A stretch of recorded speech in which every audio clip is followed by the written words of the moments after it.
Mr. Paul Coates, Ta-Nehisi Coates, A. Peter Bailey. I believe there's, who? And Kachi Taifa, yes. We had all those games there, so hopefully you will be there for the concluding event, celebration of the series. We will also have Laini Mataka and her Novice Up poetry writing workshop on June 21st. Yes, I believe the same day in the afternoon. So tickets are available on the website as well. Without further ado, I'm going to invite Jordan Stradwick to the stage.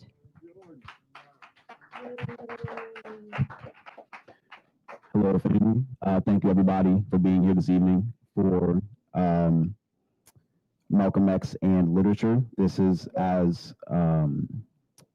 Maritu said, this is our 6th event in this series on Baba Malcolm, celebrating his centennial birthday, which was on May 19th this year. But this whole year is his centennial year. This is centennial month, centennial year, as well as Baba Patrice Lumumba, Baba Frantz Fanon, and Baba Medgar Evers as well. So this is a very significant centennial year this year. Yeah, please clap for that. Absolutely. Yeah, absolutely. Absolutely.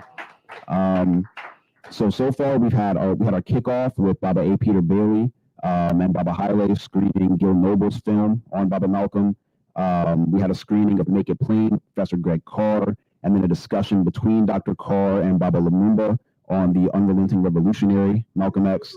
And then we had a Congo on Our Mind event hosted by LV Banda, focusing on Malcolm X's perspective on the Congo and his relationship and relation to Baba Patrice Lumumba. So I am gratified to have the opportunity to introduce our panelists this evening. Mama Nubia Kai is a poet, a playwright, a storyteller, a novelist, and a scholar. She earned degrees in anthropology, Black Studies from Wayne State, African Languages and Literature from Wisconsin, and a PhD in African Literature and Film from Howard. Her writing has garnered 3 Michigan Council for the Arts Awards, 8 DC Commission on the Arts Awards, 2 NEA Fellowships, and the Larry Neal Poetry Prize. Her poetry collections, Piece of My Mind and Solos, her story collection, The Sweetest Berry on the Bush, the historical novel, I Spread My Wings and I Fly, and the scholarly book, Malinke Historiography, testified to both range and rigor. Plays have been staged from the New York's New Federal Theater to Chicago's ETA. She's taught at George Washington University, the University of Maryland, Baltimore, and Howard University, mentoring new generations of Black creatives and scholars. And her newest book, Mama Nubia? River of Prophecy. River of Prophecy, Constructing a Sacred History of African Americans, which is available here. A fixture of Washington, D.C.'s literary soundscape since the early 1970s, Mama Laini Mataka cut her teeth blending spoken word and music on the groundbreaking albums Black Ivory and Me and a Friend. Her print body of work, Black Rhythms for Fancy Dancers, Never as Strangers, Restoring the Queen, Being a Strong Black Woman Can Get You Killed, and most recently, Return of the Kings, all on Black Classic Press, marries lyrical fire with fearless cultural critique, securing her stature as one of the capital's most beloved poet griots. Kenneth Carroll, a native Washingtonian, youth development strategist, and unflagging literary activist, amplifies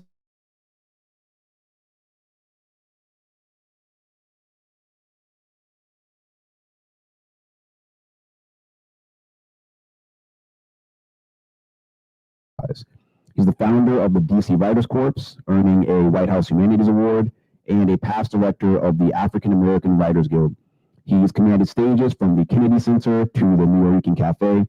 His poetry collection, So What, for the white dude who said this ain't poetry, and his chapbook, The Jim Crow Drowning of Kenneth Carroll, together thank you, together with plays produced at Woolly Mammoth and beyond, showcase a voice equal parts audacious and compassionate. Yes, sir. Kelly Navies, poet, writer, and nationally respected oral historian, leads the Oral History Initiative at the Smithsonian National Museum of African American History and Culture. Armed with degrees in African American Studies and Library and Information Science, She has archived Black life from the Southern Oral History Program to the Reginald F. Lewis Museum and the DC Public Library's People's Archive. A frequent lecturer and panelist, Navies currently serves as the first vice president of the Oral History Association, advancing community-centered methodologies and intergenerational memory keeping. And finally, our host this evening, Baba Brian Gilmore, a native Washingtonian, public interest lawyer, senior lecturer at the University of Maryland, and poet of hard-won lyric grace. He's the author of 4 collections, most recently, Come See About Me, Marvin, from Wayne State University Press, distinguished as a 2020 Michigan Notable Book. His writing braids jazz-soaked reverie, social witness, and hometown devotion, confirming him as one of the district's essential artistic consciousness. Baba. And thank you to everybody. Thanks to, specifically thanks to Sankofa, Meritu, and Holly, Jordan, and everybody who helps put these programs together. Glad to be a part of it.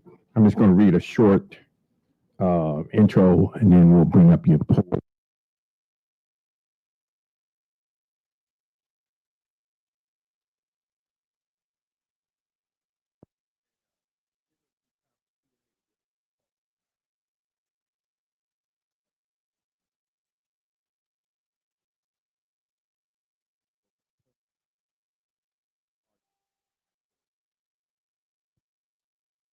When I was 12 years old, my father challenged me to read the autobiography of Malcolm X. I accepted the challenge, and while I completed the book, some of the politics were way over my head. It was years later, during and after college, that I returned to the book with more growth. The initial chapter, called Nightmare, had a profound influence on how I viewed literature, the narrative form, but also voice, a personal way of speaking history into literary form. I frequently return to Malcolm's autobiography and Malcolm X, his politics, life, and values to try to navigate life in the colonial West, like Malcolm had to do. Malcolm's impact upon my own work is cultural, political, and aesthetically pure. I came into poetry during the anti-apartheid movement and the anti-Reaganomics period. It was also a period of intense racial backlash. The poetry and politics of the Black arts movement was our guidebook. All of the poets of that period were our champions, and they all embraced Malcolm's aesthetics, politics, and worldview. Some of the poets were Amiri Baraka, June Jordan, Sonia Sanchez, Jane Cortez, and Hakeem Madhubuti. Like Malcolm, we poets did not want to write in response to the white gaze. We wanted to write poetry that spoke for and to Black people across the diaspora. The poets assembled today by Sankofa all reflect that spirit, at least in my opinion. Several of the poets today, I am proud to say I've known for many years. I would also like to stress that they have each provided energy and influence to my own work, but mostly they embody the spirit of Malcolm X and his ability today, 60 plus years after his assassination, to influence Black literature. So today we have Nubia Kai, Kenneth Carroll, Laini Mataka, and Kelly Elaine Davies. And as I said, we'll have an opportunity for you all to ask questions, make comments afterwards, because we're going into Malcolm as an influence on literature. And I think that's very important. And I'll try to, maybe I'll read a poem at the end of my own about Malcolm. But I'm going to start out with Nubia Kai. She has a letter to read, and then she'll be back with a poem as well. So here's our first poet, scholar, intellectual, Nubia Kai.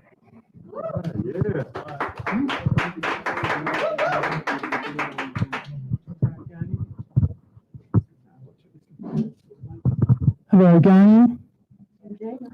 Peace and blessings, everyone. We're happy to be here again. We were here in February celebrating the day of his assassination. And so I'm happy to be back again celebrating his 100th anniversary of his birthday.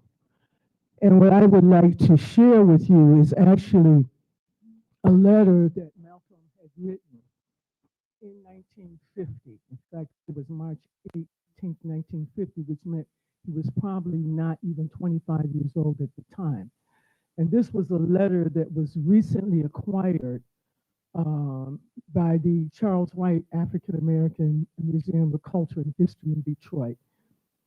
They had to pay $200,000 for this letter. And a friend of mine who's a curator, who was a curator at the museum, read this poem at the Black Office a couple of years ago. And I was so impressed. We had this kind of thing of mourning, a weekend of mourning during the end of Black Office. And the curator came out and she read this letter and really just blew me away, because you really see the level of his spiritual knowledge, even at that age. He had just, I guess, become a member of the Nation of Islam. He was in prison at the time. So he's addressing this man named Raymond, I guess, who was also a Muslim. This letter goes back to March 18th, 1950. And you also see his understanding of the spirituality that undergirds art.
Assalamu alaikum. My most dearly beloved brother Raymond, may the all-wise Allah be with you as I write, and may he bestow upon you eternal life. May he strengthen your understanding and increase your wisdom. May he make you ever thirsty for knowledge. May your humble heart forever be filled with his essence of pure love, giving you the peace and happiness that you so justly deserve. I pray this letter finds you in the best of health and highest spirits according to the will of Allah. Your beautiful words dated 350 arrived last night and found me thirsty awaiting them. This time they arrived along with one of Sister Doris. She writes volumes, believe me. Yes, what you speak is so true. All things come from Allah. It is He who gives us our thoughts, and our words will one day soon be our judges.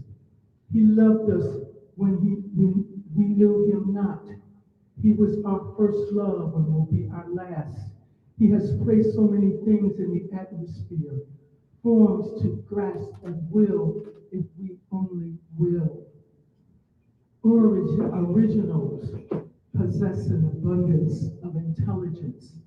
And I pray that one day soon we will realize we must cultivate the beauty of our intellect, and to the extent wherein all we desire will be of a spiritual nature. Most of us look forward in life to eventually obtaining wives or husbands, so we prepare ourselves in a manner we think will attract the opposite sex. Having become occidentalized, we concentrate on cultivating our physical makeup. As far as attractions, that is, at best temporary. This is where many make our mistakes and thus are not able to retain our mates once we've attracted them. We don't have appreciation for real beauty. The most beautiful thing in the world and is a beauty that forever attracts us, is that which is read in the depths of one's eyes. Therein lies the essence of one's soul, the book of Allah. For it is this deep, unfathomable work of nature that forever leaves the onlooker mute with silent admiration. People who possess this look of farawayness are very deep thinkers and are often classed as dreamers. The dreamers are never sad, for they remain not in this wicked world of sadness. They live in the within. They can climb to the heights and abide in worlds of their own. And the earthly creatures who are bound by material desires gaze into the depths of the indweller's dreamy eyes and become enslaved by the captivating mystery of that soul set so deeply within itself, the way beyond. Long ago, the brothers of our Black nation knew and practiced the art of this true beauty, and they were perfectionists. We must give praise to Almighty Allah for awakening our generation to wisdom and its beauty. Ah, my brothers, if we could only more fully realize the importance and power of thought and thinking. It is the most inspiring force in the universe, for it is truly composed of the essence of Allah. Just think of our words that we speak, because vibrations that increasingly traverse the entire universe, but our thoughts are of greater importance still, because we speak as we think. But deeper yet are our feelings, for we only think as we feel, our feelings controlling our thinking. But the atmosphere itself is comprised and controlled by the vibrations of our words, the vibrations of our thoughts, and the vibrations of our feelings, all being of the same essence and comprising that Holy Spirit that moves the universe. All are one. All is all. Allah. For one to control one's thoughts and feelings means one can actually control one's atmosphere and all who walk into its sphere of influences. This we know to be true. It is your own thoughts that are generated into the universe by your beautiful mind and picked out by me of the atmosphere that are producing this letter. Am I not writing that which you most desire to hear? Does it not come from your own very heart? My dear brother, you too are indeed an artist, for you pluck the notes of Allah from the atmosphere and artistically mold them into a musical creation. Yes, you are a creator. You create. Your creative power coming from the temple you call your body. For the abundance of feeling you term your soul is the spirit of Allah that dwells within you, awaiting the chance to be revealed, to spring forth in one of your godly creations. The devils have built with their weak minds cities in which to hide and flee from the nation. The electric power that runs their cities is stored in that devil-minded powerhouses, for there the current is generated throughout the city to places where it is most needed. But the spirit of Allah runs the universe. Being a spirit, it too must have a place of abode, a storehouse, a powerhouse from which to send forth its moving current, a temple in which to dwell. You are the temple of Allah, and His spirit within you moves this entire universe. We must give much praise to Allah for making Himself manifest within us this day. Now we get to. Thank you.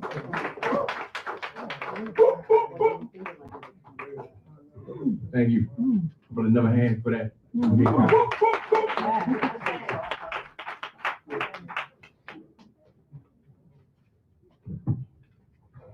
So Malcolm's influence on literature was immediate.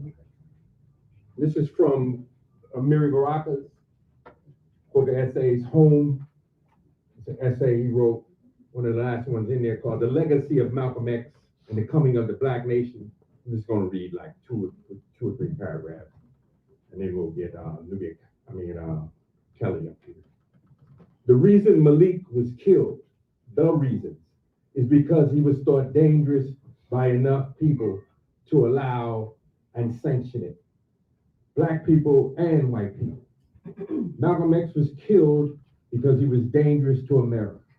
He had made too great a leap in his sudden awareness of direction and the possibilities he had for influencing people anywhere.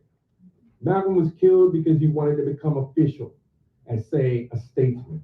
Malcolm wanted an effective form in which to enrage the white man, a practical form, and he had begun to find it.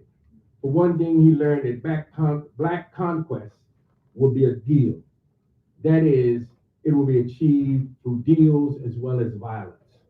He was beginning through his African statesmanship to make deals with other nations as statesman from a nation, an oppressed black nation laying in the Western Hemisphere. That's from his essay, The Legacy of Malcolm X and the Coming of the Black Nation.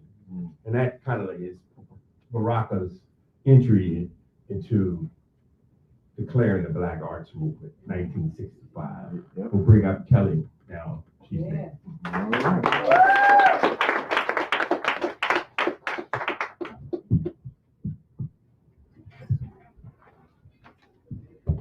So I'm so honored to be here this evening, and thank you for sharing that letter, which I guess none of us have ever heard. That was powerful. Yes, it really set the tone. Yes, it really set the tone. I have a similar story to what Brian shared earlier, in that my father gave me the autobiography of Malcolm X when I was 10. But unlike Brian, I did not finish. I read the first half, the exciting first half, when he goes to prison and all that stuff. And then when it started to get deep and political, I put the book down, and I didn't come back to it until I was in college. But yes, interesting. So what I wanted to share this evening is the beginning of a piece I'm working on, which is about my father and Malcolm X. So, and I'm going to bring up my brother towards the middle, Richard Darrell Navies II, who's in the audience, and then I'll close with a poem that I wrote. In August of 1969, when my father, Richard Darrell Navies, drove from Detroit to Berkeley, California, with his young wife and 22-month-old daughter, Malcolm X came with us. Though his body had been taken down by assassin's bullets 4 years previous, his spirit was as much a presence in our home as if he were a living, breathing man. Dad would often talk about the time he heard Malcolm speak at Wayne State University in 1963, when he was still an undergraduate there. Malcolm's words that day had convinced my father to commit his life to teaching Black history, and that is exactly what he did for the next 28 years until his own life was cut short at the age of 47 by leukemia. In Detroit, he had taught high school students at the Washington Trade School, and I imagine that is where he perfected his style, because he arrived in Berkeley at age 26, already a master teacher, armed with academic credentials, a life of Black rage and love, and the teachings of Malcolm X. Our father was not a religious man. He was never a practicing Christian or Muslim, but he was a committed Black nationalist and Pan-Africanist. And like Brother Malcolm El-Haj Malik El-Shabazz, he loved Black people.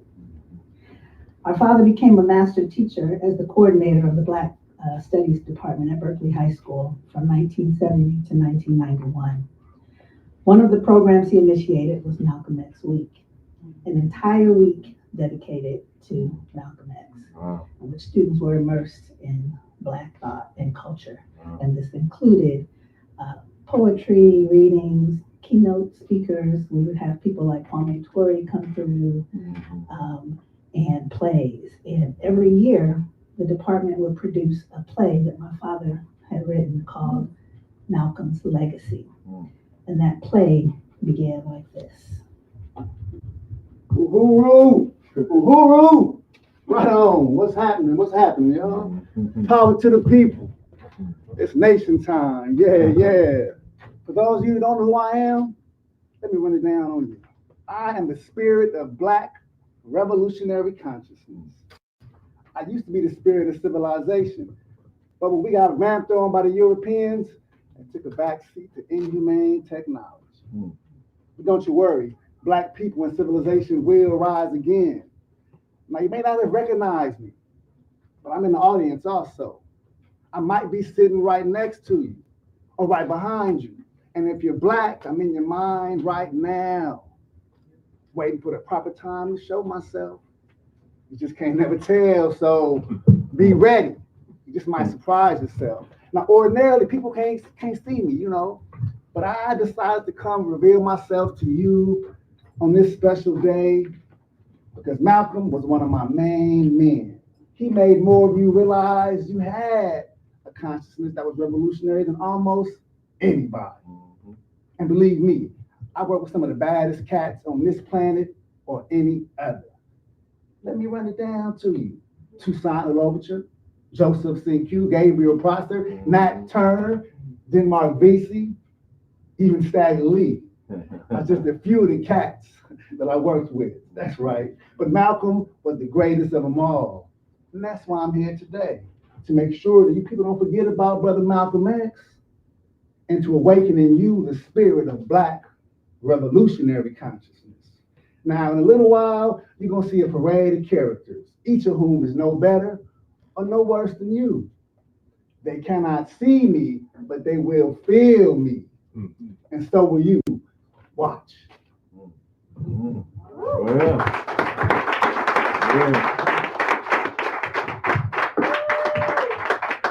Yeah.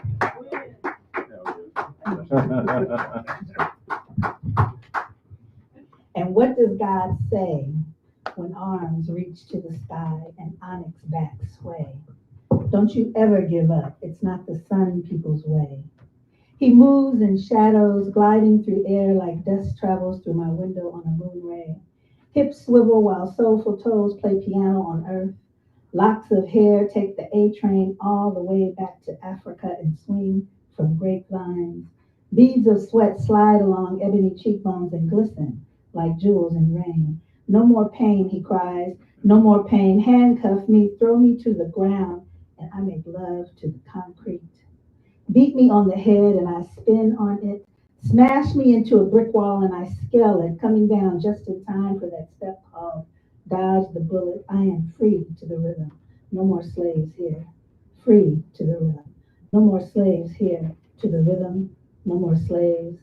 All I need is a beat to go back home with neither ship, sail, plane, nor train. We move in shadows, kinetic remembrance of a stolen drum on stolen land. Feet kiss the rocking earth while shouting women speak in tongues unknown. Infinite sounds awaken the ancient drum soul. We move in shadows, never forgetting, only transcending in this place where bodies move through space and time. Limbs ride sound waves, slice through rhythm like a rhyme. Can't you feel it? Close your eyes. It is motion, it is freedom, it is forward, it is rise. Here we come, magic people of the sun. Don't you know you can never stop the beating of the drum? On stolen land, the drum was banned by no-soul folks who did not understand, but the people, truly free, knew their drum was heartbeat. They traced its ripple echo of time down tired, weary roads of spine and began stomping feet, clapping hands, slapping thighs, to this motion of freedom, of forward, of rise. So what does God say when arms reach to the sky and onyx backs sway? Don't you ever give up. It's not our way.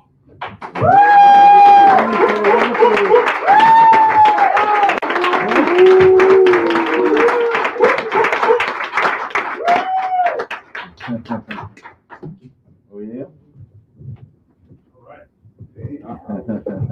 Thank you very much. Another hand for Kelly, y'all.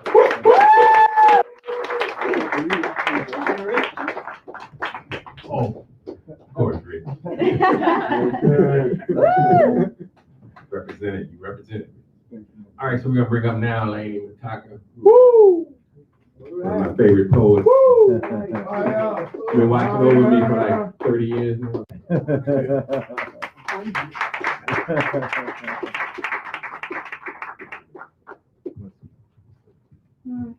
Gonna go right here. the last time I sat down and read? It didn't feel right. Hey, stand up, sister. Yeah, but, yeah. Which one? Okay. This got here around 4 o'clock today. Well. So I haven't, my mouth isn't used to it yet. You know what I mean? Yeah. To the facilitators of Malcolm's death. Don't look now, y'all. But we've been robbed. We sat right there in that ballroom watching ourselves be robbed. To those who wasted Malcolm, you rolled up into our community and robbed us of a brother whose possibilities were endless. And the reason you did it was bullshit, because that's the only kind of reason or excuse you could have had. When you aimed your sights at the black man that was Malcolm, you strangled every one of his prospects. You smashed to pieces every intention he had to civilize and beautify the world. When your brainwashed fingers pulled the trigger, you didn't just kill some nigger. You uncreated one of the most illuminating beacons of black nationalism that has ever been conceived.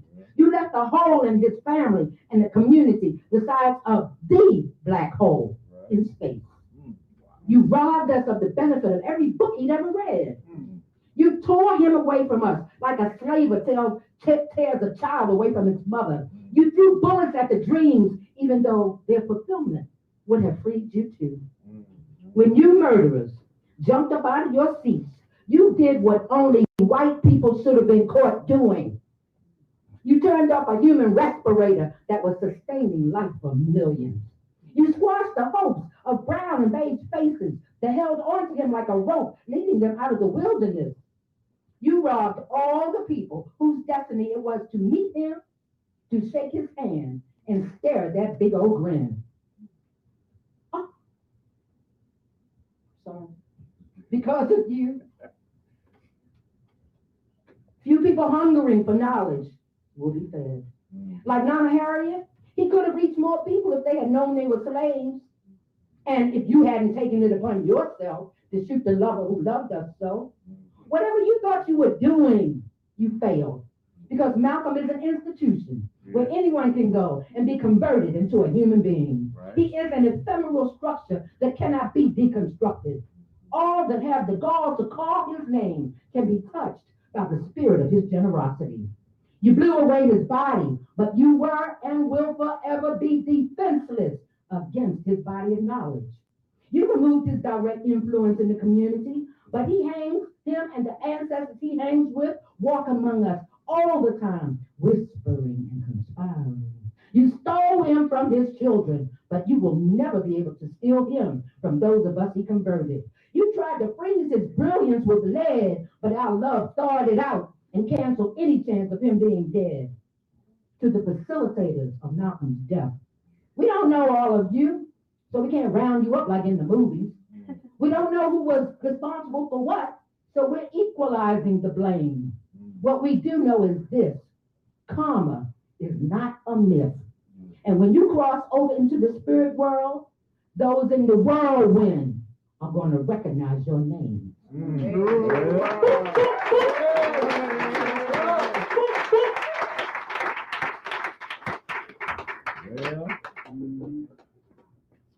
This is, you hear it. It's called Making Plans for the Wicked on a Sunday Afternoon. Okay. In 1884, the off-the-radar greed displayed at the Berlin Conference, the larcenous fellowship of the most nefarious creatures of those times and more, the extremely deliberate meeting of the most pitiful examples of manhood stood at the helm of the entire world and concretized their decision to claim all African assets in perpetuity by dividing, maiming, torturing, bribing, enslaving, crippling, relocating, and killing each generation to come. The Congo is the heartbeat of the African continent, the rhythm by which all pulses can be measured, the great mother, whose tits are pulled on by every country that can afford to suck without consequences. It's 140 years later, and the Congo has become a smorgasbord for cavemen whose highest chakra is humanity's lowest. The bleeding of the Congo is now an international affair. New orifices send blood transfusions around the world to pump life in the countries whose governments are trying hopelessly to be more au fait than okay. And in the middle of all the brutality, the executed thefts, appears the unholy specter of rapes, which haunt every Congolese female who exists outside of the fortress of male protections. For too many years, the sacredness of these women has been violated as a way to undermine the power of one ethnic group over another. And every hour on the hour, they are egregiously impregnated, violently raped by many, sometimes raped by one more than once, and stalked by the sexual politics of men full of fight, except when the enemy is white. Like turf, they've been added to the game, and any man can stick his flag into any one of them, declare himself king of the hill, and leave a bundle of unwanted joy to enter the world as a tragedy instead of a loving, desired entity. Just like the cold tan is being ripped out of the ground, the gift of fertility is being pounded out of the wombs of Congolese women. The syphilitic flow of 1884 is still corrupting Black minds here in 2024. It's a known fact that you can rid the body of parasites with black walnut, but the only way we can rid our motherland of parasites is with a virtuous form of ungawa, black power.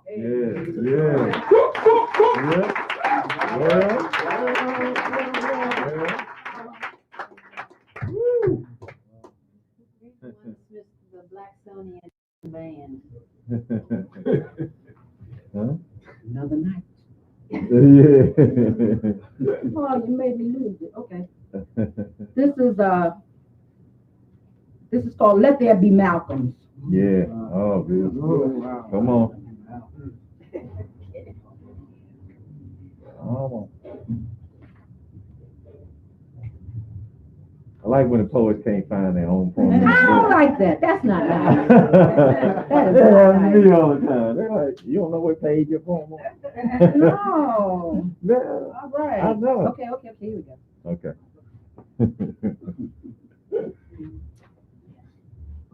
Let there be Malcolms.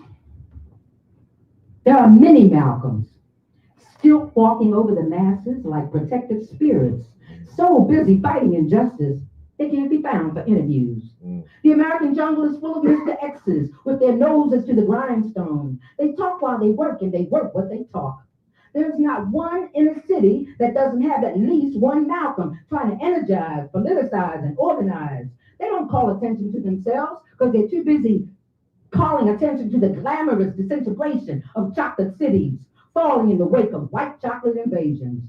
Malcolm didn't stick around, but he never left. Fragments from his fallout have been embedded in a whole host of Black boys who will one day look at white people and dare them to make a move, then turn around to our Black faces and dare us to run. Woo!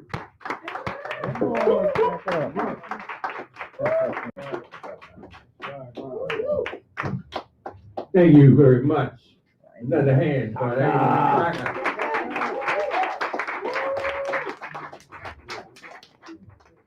And just want to send a shout out to my brother, Michael Gilmore, who just came in the room. Gilmore. Appreciate you. Appreciate you coming out. So just to make a quick note on the topic, I'm going to read one page from August Wilson's Two Trains Run. Yeah. And I think this again shows the influence Right. in our literary arts of Malcolm, on the literary arts. Yeah. Because to me, this is my favorite play, famous. Yeah. I want my ham, dude. Right. All that. Right. Mine too. And so this is very, I'm just gonna read, like I said, one page. This is Holloway, Sterling, Memphis having a conversation. And I think it speaks to what Laini was saying in her first poem. This is Holloway. I remember when Malcolm didn't have but 12 followers. I remember when he'd come out to the mosque there. I went out and saw him. He didn't have but 12 followers. Sterling, why wasn't you number 13? Memphis, where he gonna follow him to? The only place he was going was to the graveyard. Anybody could see that. Holloway, I didn't follow him because I know where to find Aunt Esther. If she hadn't been there, I don't know what I would have done. Sterling, I would have followed him. He the only one who told the truth. That's why they killed him. Memphis, niggas killed Malcolm. Niggas killed Malcolm. When you want to talk about Malcolm, remember that first. Niggas killed Malcolm, and now they want to celebrate his birthday. So that's from Two Trains Running. Yeah. And that scene there always stuck with me. Right. Because you know the play. Right. He's forcing you to come to grips with, you know, this death is on us. You know, despite what people say about the CIA and all those forces, it still is on our community. Right. And he's asking these tough questions, you know, about politics, where the Black America should go. Should we continue on this disjointed path of trying to assimilate, or should we pivot back to what Malcolm was talking about? And that's why the play is called Two Trains Running. Right. Because he says we always got a couple trains running. We at least got two of them. What's the other track, right? Right. Yep. So we're gonna now come up with Kenneth Carroll. All right.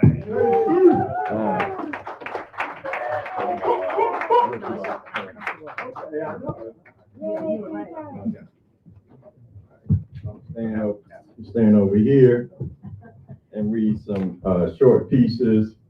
And the first one is for my brother, Harold, and sort of just how we came upon Malcolm, he and I, much later in our lives, in our 20s, on hearing Malcolm's voice. Right. That's how I love it. It left some of us bleeding. His voice opening wounds that bled with our weakness. It left some of us circumcised, cutting away the bullshit of white supremacy from our injured souls. It sliced through the day, dangerous as a Mingus bass line, or a Coltrane soprano lick, or Langston jamming up the Landlord, Nina Simone, Mississippi, goddamn.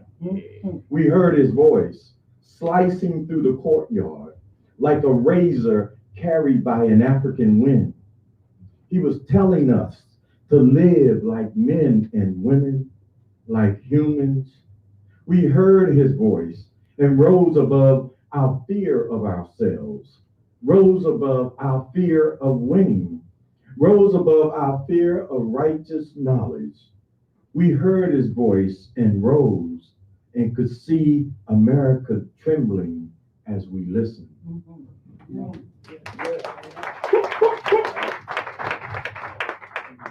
And this is a piece written, wow, I'm like 35 years ago. So my son, in my house, I have a painting, great wall painting of Malcolm X that I think my father won in a crap game at Fort for Rhode Island, but I can't be sure. I just know he came home with it one day.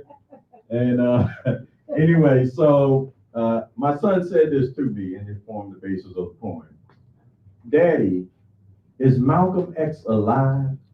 It seems like it. Like after hearing Odada, the way the drums still beat in your heart, the dancers move in colorful rhythms in your eyes, the song still calls out to ears in need. Beat, Malcolm, in the heart of African people. Dance, Malcolm, colorful and rhythmic in our eyes. Call, Malcolm, beckon our ears to the sound of revolution. Beat, dance, call, Malcolm. We are in need and you have not left us. Live in us, Malcolm. Show us how to live unbent. Show us how to live forever. Show us how to live together. Show us legacies to inspire our baby's questions. My baby didn't say he saw you in a Burger King in Omaha with Elvis Presley. He said it seems like you live, like the way ancestors live inside us. So beat, Malcolm. Malcolm, they said you were gone, but my baby says you live. they might have to take X out the alphabet next year because the babies are confirming the existence of your spirit. Malcolm lives. Yes, son, Malcolm lives. It seems like that. All right. And the last piece, so I've been knowing Laini Mataka for all these years. I don't want to keep telling the same story about how she inspired me one night at Ujamaa family night when she was opening up for Dr. Ben and John Henry Clark. And I bought your chapbook. Was it something for fancy dancers? Yeah. Yeah, the chapbook. Took her home, bought 2 or 3. Took them home, passed them out among my sisters and my mother. Anyway, so me and Lataka had this gig at the National Museum of African American History. And Lataka called me when we got the call to submit our poetry in advance. And she said, this don't feel right. I ain't never had to do this before. She did it, I did it. And a week before we were supposed to perform, we get a call from one of the organizers, and he's like, Kenny, I had 3 poems from Malcolm, the 2 I just read, and they were like, you can do the poem for Dr. Betty Shabazz that you wrote, but you cannot read the poems you wrote for Malcolm. What? That's the 2 poems you just heard. Right, and it was a Malcolm X celebration, the 100th celebration at the museum. They got some wonderful exhibits. Then the other thing they told me was, Laini Mataka couldn't read at all. That she was uninvited to the event.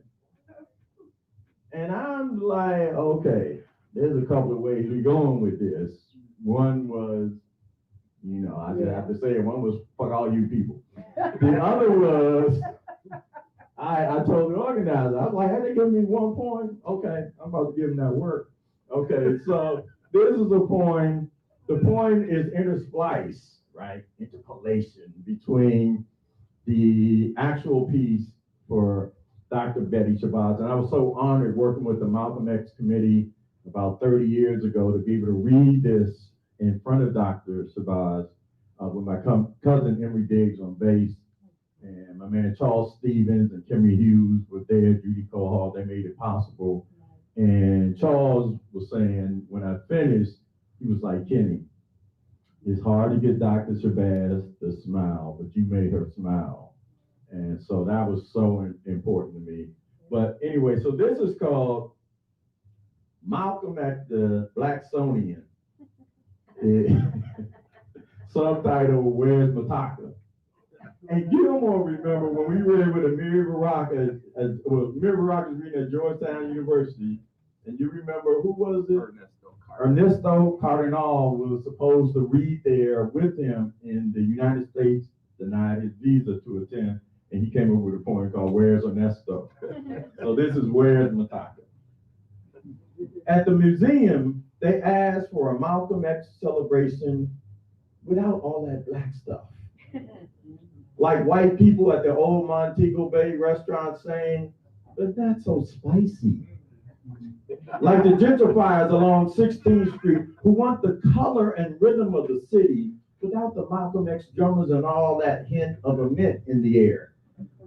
Ever since they stamped Malcolm, they've been trying to figure out how to homogenize his memory, to dilute his message and meaning.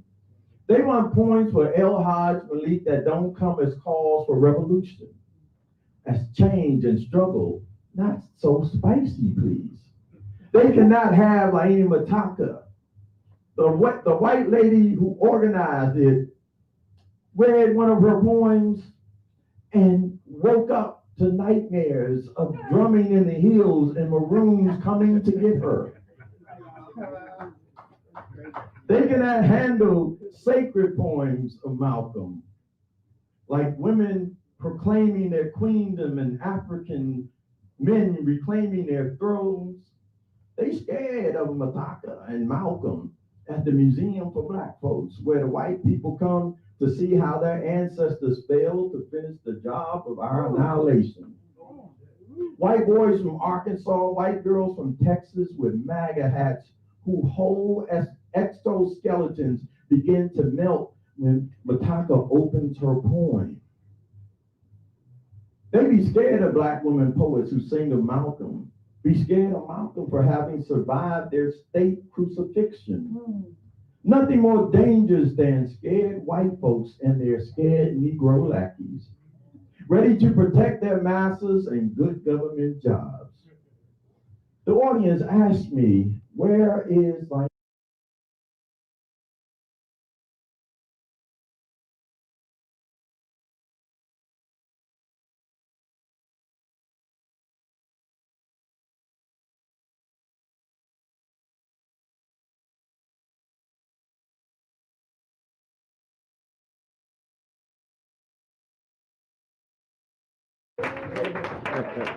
Thank you. That's a whole other story. Thank you very much. Another hand for Kenneth Carroll, please.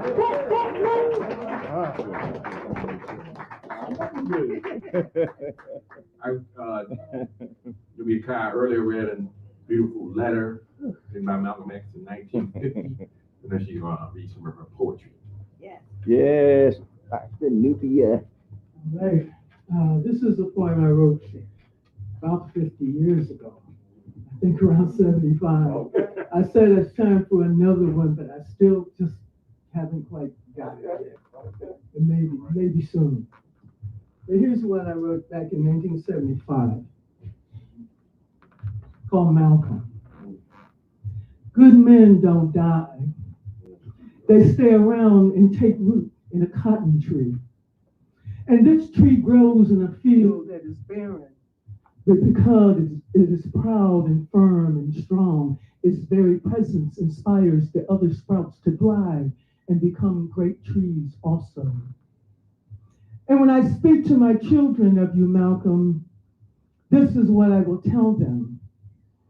I will tell them that you wore glasses and had a short cropped beatnik beard, but you wasn't no beatnik, even when you beat Tricky Dick and old white Saint Nick. I will tell my children these things, that you were tall, a giant, not an ugly giant, a beautiful giant with sandy red hair and a boyish smile and even a few freckles. I will tell them this, and the legends will grow. I will tell them how you destroyed John Henry when you told him he was an Uncle Tom nigger for working himself to death for white folks who didn't give a hoot about him. And I will tell them when you spoke how your voice traveled all over the world. I will tell them how you raised the dead on the Statue of Liberty's carcass and lifted the motherland with your hand and brought her near to us. Think they'll believe me when I tell them, Malcolm, that you made it rain for us, that you were the rain that brought life to us when we were dead, with your father's burning flesh under a railroad track. Dead is the men who murdered him. Dead as your mother's mind went when she saw it. Shall I tell them how your words quickened with the force of lightning into the holes in our heads and became seeds? See how we have grown in this barren wilderness of prairie and cactus and crushed Indian head skulls. See how we have grown out of the bloody sea, the stinking ships, the cotton fields. See how we have grown out of the dusty earth on the wings of the bars perched high in our branches. I will tell them you were Prince Shabazz, son of Elijah, Luqman, Prophet Muhammad, descendant of the line of Abraham, that you rose out of a mountainous forest, that you cleared a path for us and taught us not to fear the beast that roamed in its midst. You said, yes, animals are flesh and blood and can die just as we die. See how we have grown, who didn't know the Aryan horn was made of glass, that we were dealing with a child warrior painting pictures on Sundiata's helmet. See how we have grown, who didn't know our own fragile entrails were overcooked chitlins, till you showed us men were not flesh, but light, born of Allah's morning. And on the morning of the great feast, on the singing hills where you walked and left this tomb, we will be free. One day our people will be free. Free as the bars unharnessed from the American dollar bill and mounted on this hill. I will tell them, and the legends will grow like the shoots around the cotton tree. They will grow in these words, that you were a hewer of stone, a welder of nations, a maker of men, a master of self, a man with the spirit of the sun, that you are our leader, our teacher, our prince, and we will love you always. I will tell my children these things, and they will listen. Malcolm. Malcolm.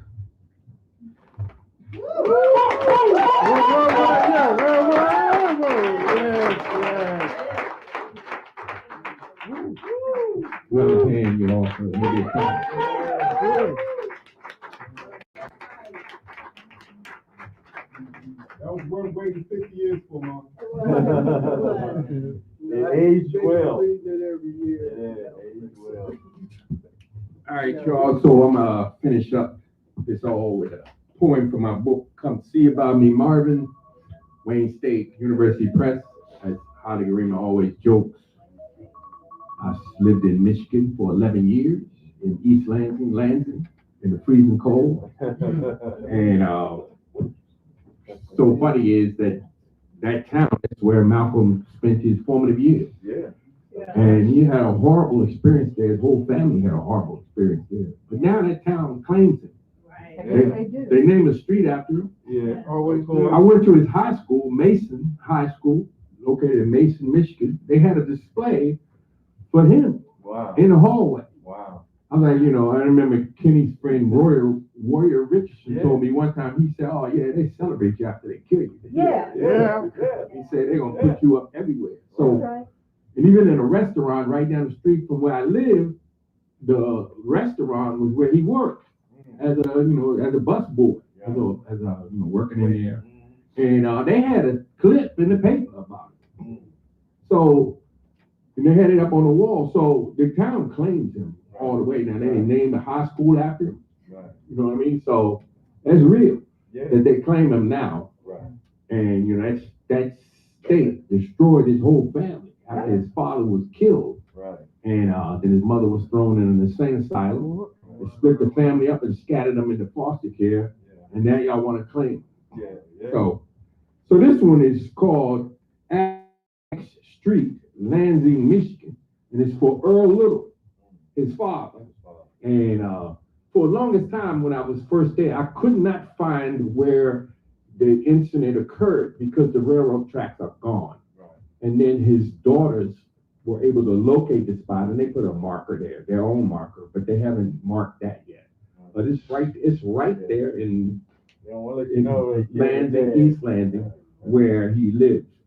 For his formative years lived there. And his family he still has family there because many of them stayed behind.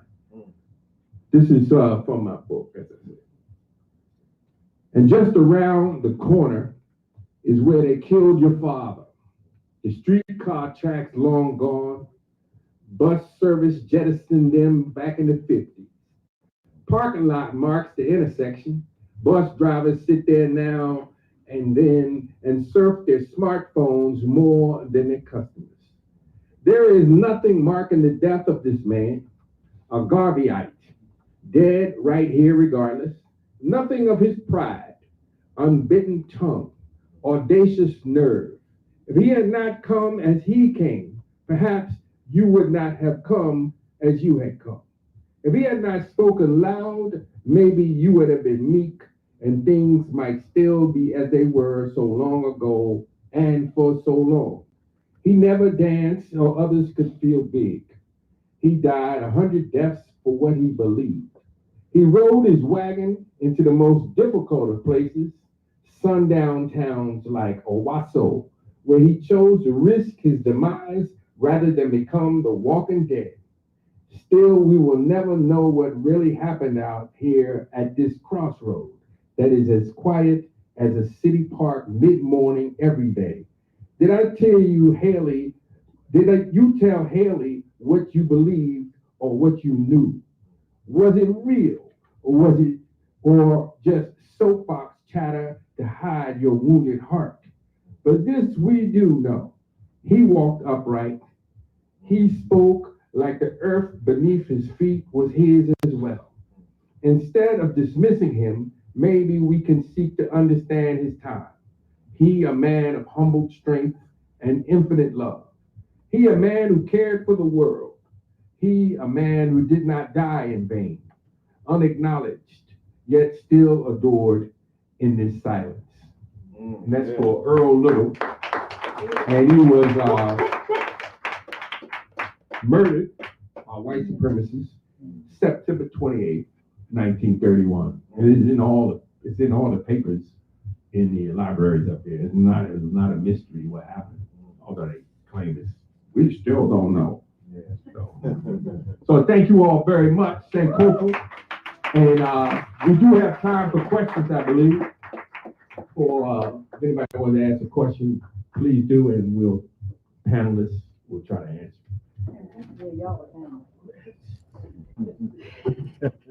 I love each and every one of you, but I definitely want to hear what happened at the National Museum of African American History and Culture after he did show his black ass at this white managed establishment. And this is are we going to use the excuses?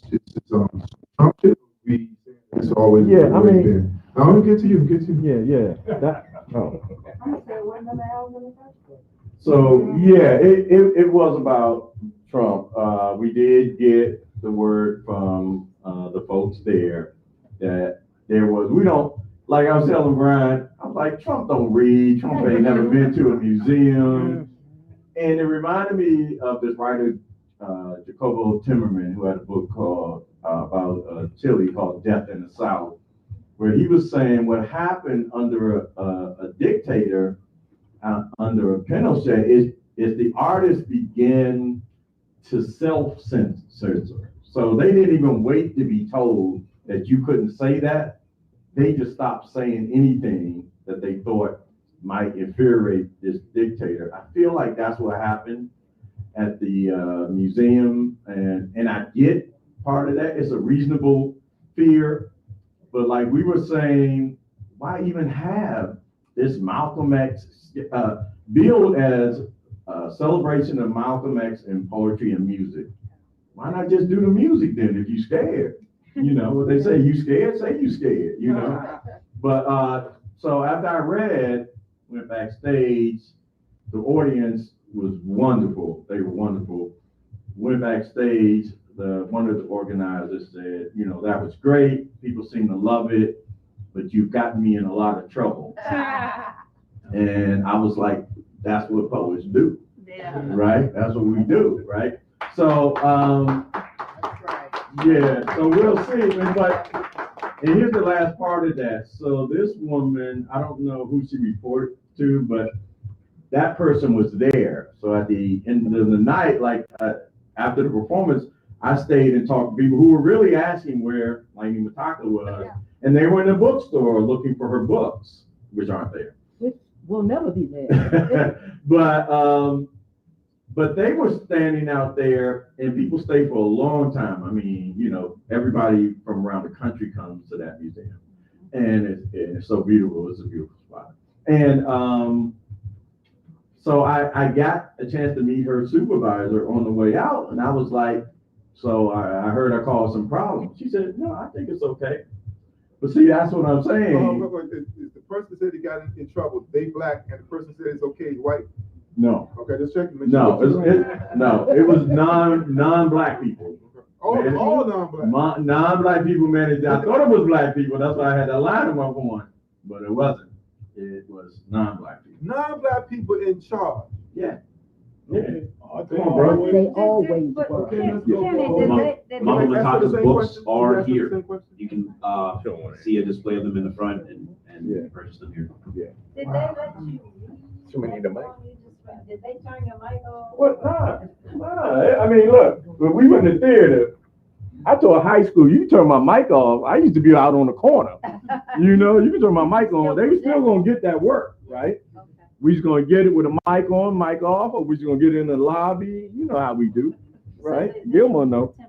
Right, so, Yeah, no, they didn't. I don't wanna I'm not gonna be a censor, but we're not trying to talk about that. Yeah, You know what I mean? Right. On the real though. yeah. We trying to talk about Malcolm and literature. So, Well, make sure you tell people I wound up where I was supposed to be, reading for reparations. Yes, that's right. y'all heard that? And everything I was going to read at the museum. You I read read for at the our rally. people. Yeah. Because you always do that. Oh, she got it. Right. Oh, and they paid Mataka though. Thank you all for That's the important part. They paid her anyway. Yeah.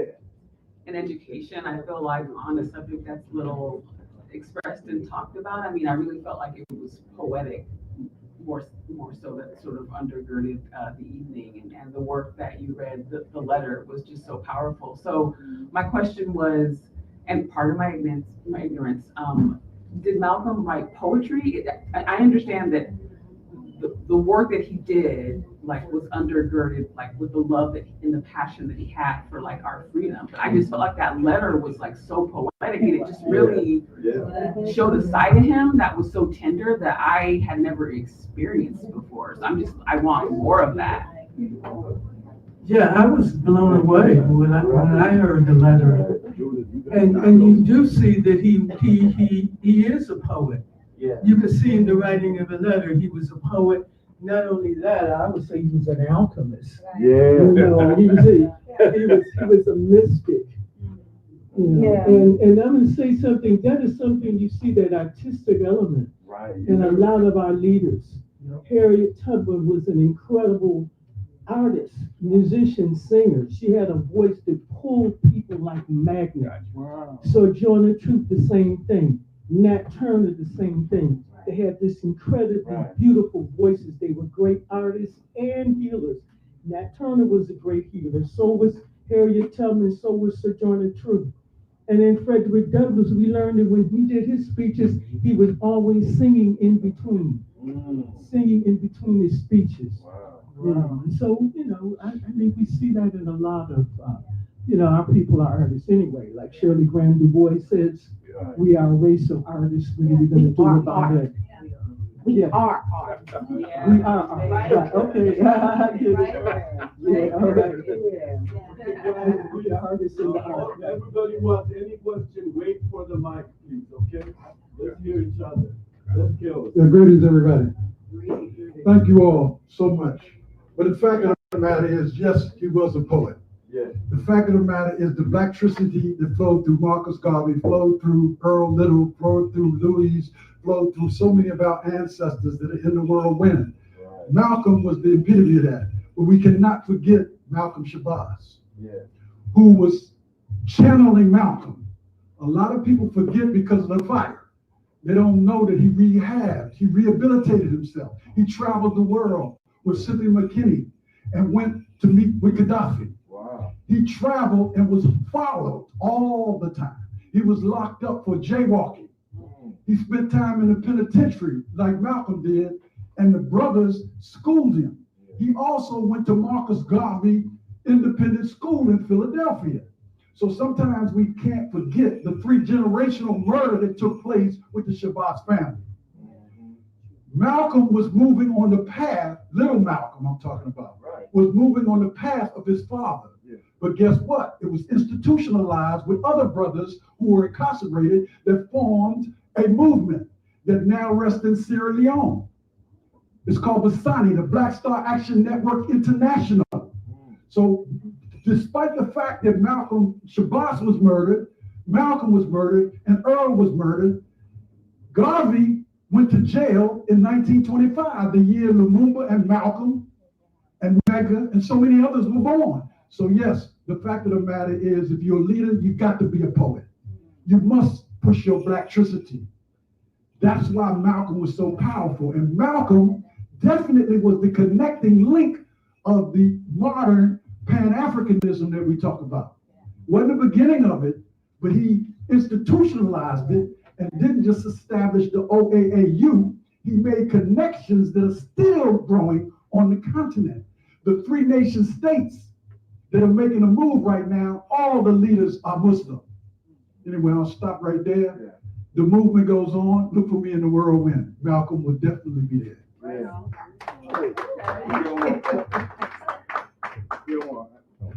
Thanks, Sandor. In Cobra, leader and activist here in the community, reparations. I wanted to ask Brian a question in regards to, I know you shared with us some links from Baraka and August Wilson. I was wondering if you could identify some other additional writers on that list of that come to mind, you know, in terms of Malcolm's influence on literature. You know, are there some, or Kenny? I don't know. Some of you may know. The whole movement. Oh, yeah. okay. Yeah. Oh, you had it too. I love it.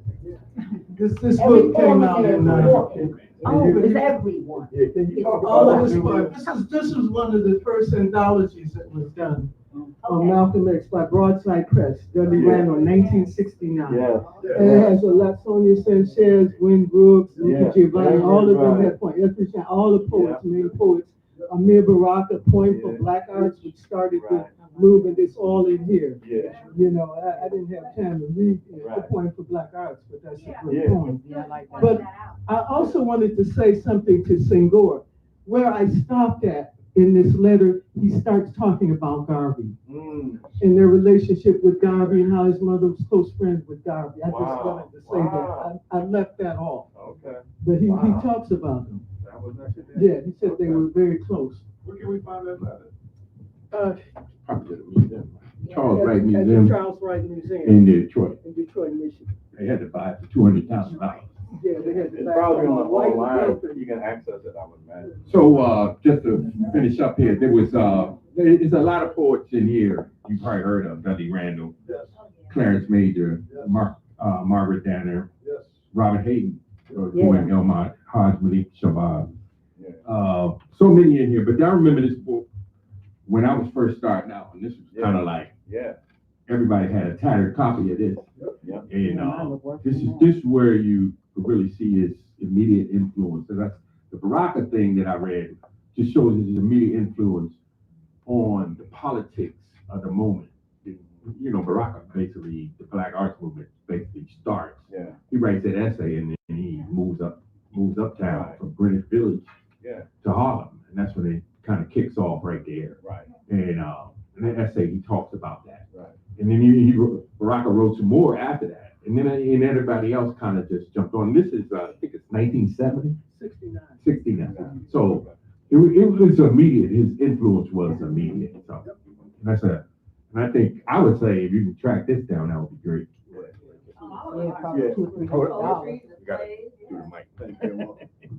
I just wanted to say this is an important quote that I found. I have not found the actual source. I think it was from some of the books that were released by the socialist organization that published some of Malcolm's work, but this was pulled from an essay that he wrote, and this is a quote from Malcolm. When you think back over all our past lives, only poetry could best fit the vast emptiness created by men. That was Malcolm X. And the other thing I wanted to say, when the movie X came out here in DC, me and my brother had the honor of chauffeuring John Henry Clark around. John Henry Clark talks about a debate Malcolm had in New York, but I forget the guy, but it was a debate around the Congo. He said Malcolm went to the library and found a long poem, and I can't remember the poet, but it was one of the canonical poets, but a long poem about the devastation in the Congo by the colonial authorities. He said Malcolm memorized that poem and pulled out lines from that poem during the debate. And it was amazing. But yeah, I just wanted to make sure we added that. All right. Anybody have more questions out there? No, it's not a question. I just want to say, I think, to me, I better stay away from the mic. the idea. Don't worry about it. Let me say this. I think one of the things that I think in his writing, the aesthetics of his writing is one thing. Then his influence on literature is another story. Yeah. I think we have to distinguish two things. Paying tribute to him in literature is one thing. I think the other aspect also I think we should go to is how he influenced the aesthetics of culture. In painters, which we plan to do hopefully with that, in poetry, in the aesthetics of it, in the metaphor and symbolism that he's very sophisticated of. So for me, I don't want us to end but by the note, which is valid. All of it is impressive. It's emotional also. His writing is one thing. His speech itself, the aesthetics, for example, it's wrongly taught at Howard University as Black rhetoric. It's, to me, a dwarfing of Black, jazz in even debate and politics that everybody was explaining about Frederick Douglass, etc. So for me, even in filmmaking, I've always told my film students, if Malcolm was not in that historical circumstance, he would have been a better filmmaker than many of us who go around saying we're filmmakers. Because in film, the aesthetics of image and visualization, even oppression, the visual juxtapositioning is very, very important. For me, I think Baraka, and especially the playwrights, Ed Balloons, this writers, I'm not talking about now to August Wilson. I'm staying in the area where you knew the aesthetics, in its staccato, in the Dutchman, in all the plays that you saw that period, you see an aesthetics that is Malcolm X. And to me, I think that is very important. I don't want it to get lost. When we invented this Malcolm and literature, I want just the arrogance of African American literature, the arrogance of the bourgeois literature, the arrogance of I am great, this bombastic negritude that we are now reaping with the White House, aspect of it, for me, forgets the contribution of ordinary, regular, non-filmmaker claimers or art claimers who influence the aesthetics of Black America and Africa. I just want that not to get lost. That's present in the anthology Black Fire. You'll see it all in there. That's a great piece. So Black Fire is definitely one of the anthologies I would definitely say you should check out. And also Understanding the New Black Poetry by Stephen Henderson, the legend from Howard University. And Black Poets. So there's a number of anthologies out there. And I also say that in terms of the aesthetics, I think a lot of the free jazz players were more into that aesthetic than those who preceded that. When they were interested in how Malcolm sounded and how the radical nature of his politics and his voice and what he was bringing to the art overall. So I think his influences, but his influence over literature is very clear. If you even I saw up on the rack there, Don L. Lee, Hakeem Madhubuti, Don't Cry, Scream. Throughout that, you can see Hakeem is embedded in what he was doing at the time. Malcolm X and Coltrane. Malcolm X was killed in 65, Coltrane died in 67. But that book is Malcolm X and Coltrane. Hakeem is really, really capturing not just the politics, but the aesthetics, how they sound. And jazz, a lot of jazz players are trying to sound like the way somebody talked. And that's a lot of what goes on back then as well. Like Coltrane famously said he was trying to sound like Martin Luther King. Martin Luther King's voice when he was playing on Alabama. That's what he was trying to do. And I think that's And I think that's a lot more of the players back then were also trying to sound. They were trying to sound like But the speakers of that time. Right. The thing we know, Gilmore, is there in Gasoline. There is no separation between politics and culture No. in black. So remember Larry Neal's line, there are no aesthetics without ethics, right? So we don't have that, right? And Stephen Henderson told us that, right? We don't have that separation, right, between politics, culture, aesthetics. It's in us as African people. It's there. It's fundamental, right? And I would definitely check out Understanding the New Black Poetry. Stephen Henderson. If you can get a book, if you can't buy one, many libraries have copies of that. Because he goes really into what we're talking about here. Right. Is black people and their culture and establishing our own aesthetics, our own form. And those come out of the people in our community, like Malcolm X or Martin Luther King or the local preacher down the street or the people on the bus. Exactly. The way people talk. Right. You know what I mean? The way people talk and relate to one another. That's what Steve Henderson gets into in that book. And he was saying that's what's so important. So came off in corners. Right, exactly. Somebody else have another question up there. Did everyone see the One Night in Miami? Yeah. It makes the argument that he was influential in Sam Cooke's political song. I want to know if is there validity in that, and is there any other example or any other idea of what kind of artists, like we talking about the influence he's had on artists? I'm curious, do we have any idea of what artists had influence on him? Like, anyone have any idea like what he read or who he listened to? So those were my two questions. I want to take that. She's a super scholar here. No, but what comes to mind, and we know he was listening to jazz. Right. But has everyone seen that play, The Meeting? With and then they talk about Billie Holiday's influence on him. And I think the particular song there was You Don't Know What Love Is Until You Know the Blues. And so that, you know, when I saw that play, I could see how he was influenced by the blues as well as jazz. But I mean, he was also dancing, which is why I read that piece about dance. Right. I mean, he was fully into the culture. He danced. He was into the Lindy Hop and all of it. So all of that came into his speech. But in terms of the aesthetics, what I wanted to say related to what you were talking about, Malcolm brought fearlessness and this idea that we're writing, you know, speaking to Black people and writing for Black people and not for the white gaze. And that's a huge thing. And that's really what the Black Arts Movement was about. And Toni Morrison talks about that. Yeah, This is why I write. I'm writing for other Black people. I'm not writing to prove anything to white people. That's right. And I think that is the thing that we're all influenced, everyone in this room who's writing.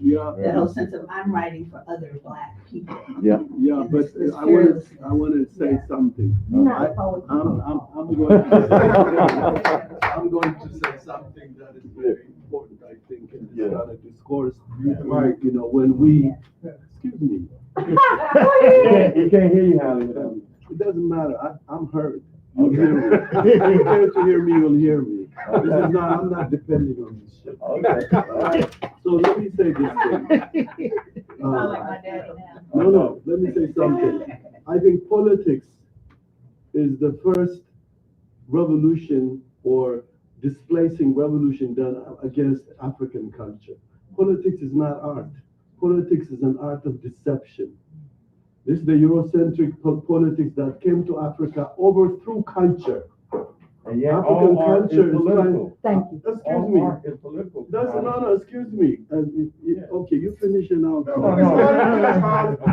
All art is political. Back to you, Holly Karima.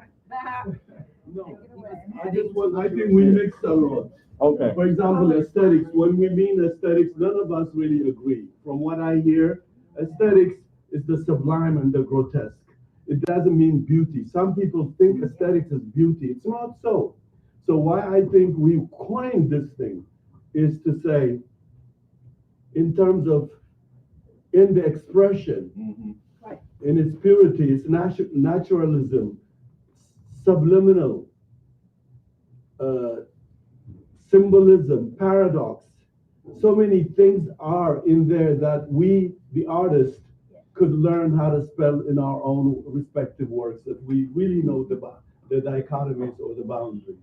So for me, I think the aesthetics, its impact on the aesthetics, not because it's politically correct. It is because it does have a cultural component to it that transforms with the people, with society. And so for me, that, I think when we coined this, the whole month we had different topics. Right. And a lot of times it's also against fake political artists who destroy history because they know how to clip and usurp. I'm talking about black people, not white people. I don't spend my time on white people. That's another mental problem. I don't share with that. For me, I have no time for them. But the issue is within the black community. I think we need to go inside and look at its influence. For example, as you brought it in jazz, is very, very clear. The conception, the frame, and then the inner depth of it, and the kind of art it triggers in the mind. And for me, coming from theater and cinema, I can take you to a black play like, The Dutchman, for example, or Slave by Baraka, especially Baraka. And in terms of poetry, etc., in many places we can go, including Haki. I'm glad you brought him up. And I'm saying in the aesthetics, the influence, for example, for me as a filmmaker, my influence is George Jackson. Yeah. Not Orson Welles. Yeah. Not filmmakers. Right. And often when we are asked, black filmmakers, when we're asked, we say, oh, Scorsese is my influence. Yeah. Because we don't know how to give value to the aesthetic influence that we have. Right. And over time we become agents of displacing and losing that. So the point is really, it's a fine point. I know it's very frustrating. On Malcolm X's birthday, we don't want to repeat the same thing I thought. The politics of Malcolm is clear. No Columbus can discover Malcolm X's politics. But I think, for example, when I taught 43 years at Howard University, the problem here is often we do not know the choice of weapon to fight that we see in Malcolm X is equivalent to a filmmaker, an artist, or Mingus, whoever you want to juxtapose. So to me, I think that I'm interested very much because that is also what I don't see. That's why we have many individualistic, bombastic, black folks on YouTube completely wasting our people's mindset, especially the young people, because we don't critically go in. We can't also do always the same event when we celebrate Paul Robeson. For example, Paul Robeson, we did a whole celebration here. What were we interested in Paul Robeson? We were interested in how much he knew about film editing. And I'm sure most of you don't know because you're not into film. Let's say in film, editing came from Paul Robeson for me. Because I said to myself, why was he marching against the very film he did? Yeah, right. Why was he marching against in the theater? Then we start studying and saying, oh, it's the way it's structured. It's the way it's edited. So for me, this kind of like grassroots lesson for the artists are very important. Otherwise, what we do is we create creatures of Western deformed artists that continue to perpetuate white supremacy in black rhetoric. That's all. Yeah, I just wanted to make a comment on the word jazz. And I was sorry that I didn't have the time to add it to my dissertation. And I wish I had it because there's still this misconception about jazz and what white people call it hot and all these other terms. But jazz is actually an African word. It's a Mandinka word or Mandingo word if you're in Gambia and Senegal that means, and check this out, to speed up, unpredictable behavior. to act out of the ordinary. Wow. Improvisation in jazz. Wow. Joss, that was how it was pronounced. When I was doing research on the Maroons in Louisiana, I run across the papers of George Washington Cable. You know, he was a historian, cultural critic. Right. In his papers down at Tulane, he talks about how the Mandinka people came and brought this musical form where the singer sings a melody, starts on a melody, and then breaks up the melody, right? To break up or to speed up. It was called jazz. And you have it even in my novel, you see it as a form of dance. So jazz is a sacred word, and I believe it comes from Metu Neter because there are a lot of Metu Neter words in Mandinka, in the Mandinka language, right? So it is an African word. We need to stop calling it what the white people call it. You know, dealing with what they call it our stuff. So yes, we need to reclaim it. That's what Ron We need to reclaim it. He said that all the time. He called it black classical music. Black classical music. Yeah. Black classical music, and it's but jazz, or if you want to say jazz, that is an African word, yeah. Especially, I think it goes back to Netu word. Yeah. So, All right, y'all. So some of the poets had, I think Nubia Kai definitely has some books for sale here. Laini Mataka has books here for sale. Me and Kenny don't. We look for publishers. We look for book contracts. Kelly has a great book, but that'll be another. Yeah. So we appreciate everybody coming out. We thank Copa, Mary Sue, Holly, thank people, and Holly might want to say a few other words here. Sorry, I also wanted to, the black, for example, why are we doing African American brother, as a journalist in Ethiopia, in Africa? Why are we interested in that? We should know, for example, Leopold's ghost was exposed by black folks who took pictures and wrote articles. One professor from Howard. Okay. Otherwise, it would not have been known because the book, especially the Belgians, do not allow this information to be available. The black folks, the spies, did present it, and then that's why it's known. 8 million Africans dying was never known. Right. But it was African Americans, 3-4 African Americans, 1 Nigerian, who exposed Leopold's crime. Wow. And then for me, I'm interested when African Americans are the journalists of the event. In the film I'm doing on the Ethiopian-Italian War, again, it was African Americans who agitated the African American community. A.J. Rogers himself went to Ethiopia, interviewed the emperor. So it's very important to do that. The other one I want to tell you is the thing we're doing, for example, now, and don't get upright. I mean, I don't want to riot on it. I know a lot of black folks are crazy about this movie that came out, you know, Coup d'etat, just the soundtrack of Coup d'etat. And we're doing our homework, and I was hoping that, Jordan was going to tell you. We're studying that film frame by frame. We're studying that frame in the way jazz was exploited as an exotic narrative in the film. And a lot of black people we trust politically who are insightful, are crazy about that movie because they don't know how to read cinema. You know, Sterling Brown, the film we showed you guys, you know what Sterling Brown says? John Hope Franklin, he said he's not a cultural historian.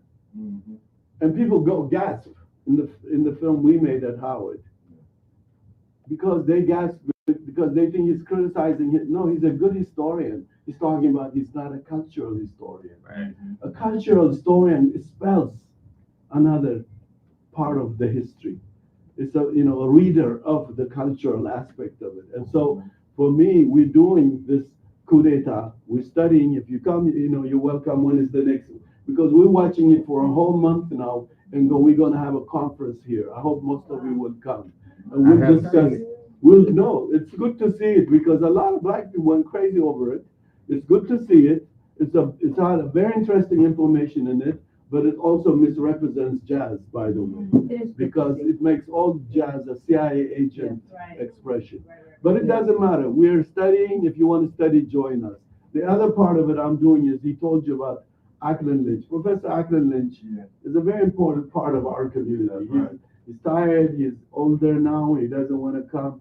I'm trying to get him to come to attend the viewing of the archive. We film you guys, and we have now, when you guys did the Maroon and literature, we have it. It's very powerful recording. It's going to go into the Maroon documentary film.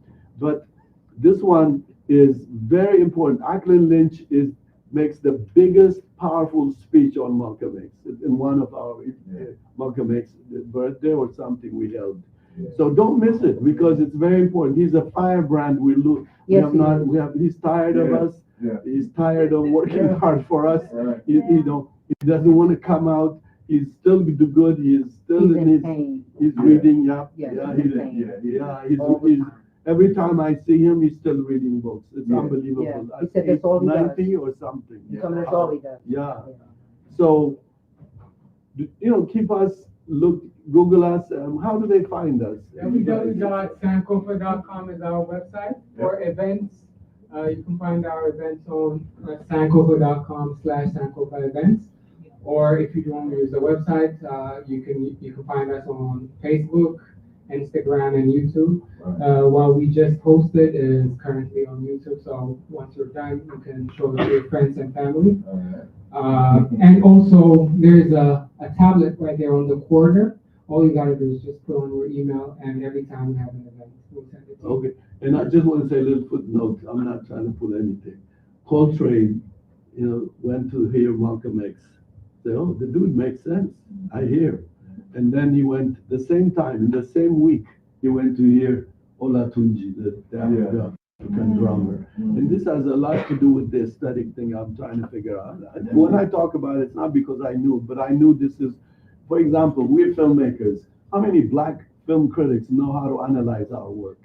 They analyze the content. Oh, she was this, she was that. They got married, he left her. Nobody goes into the aesthetics of black cinema up to now. And I'm like 40, 60 years, I'm frustrated because all the scholars, they claim, they write book about Africa. Nobody tells me what is an African-American cinema, the aesthetics of it, from the frame, the inner depth, and the pace and the rhythm. Is that what we're saying? So I hope you understand my frustration, but I'm very impressed. The whole evening was amazing. One, I'll tell you, in the reading, in the poetry, we saw the aesthetics. We saw that. It's an amazing salad bar of very distinct poetry we saw today. Thank you very much for all of you. Thank you, my brother. I always depend on you. Mama Nubia, always surprised, pulling something out of the gold mine. Thank you, sister, for being. Take care. We could have did the whole thing and just had Everybody, all of Kenny just left.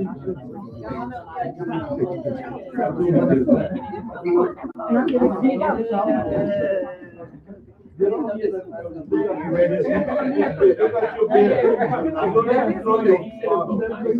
you know what? Oh, no, I'm coming. You don't know what's on. Mama, y'all might put a picture. Y'all don't have to do it. Okay, hold on. I'll be right Just wait on Kenny Carroll for a picture. You waiting on me too, aren't you? Well, you have shorter walk than Don't forget me, I'm coming. We have a lot of events coming up. One, especially He's announcing once again. family, briefly. We all got to appreciate the poetry of Mama Laini Mataka this evening. Mama Mataka is doing a special Know Thyself writing workshop on June 21st, this June.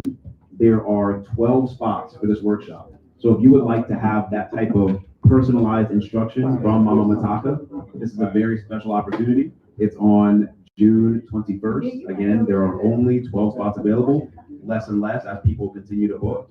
And you can find more information about that on sankofa.com. I'll wait for you. I gotta go home, or I would. You gotta get in this picture, yeah.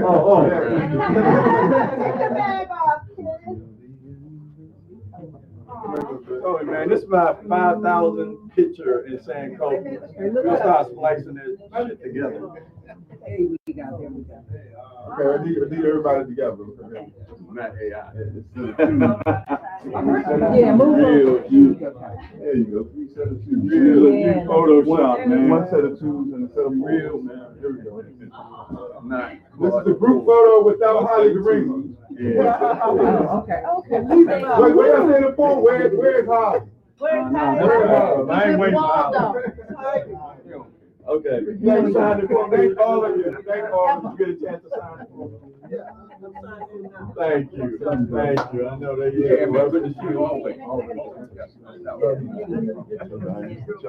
no, that was.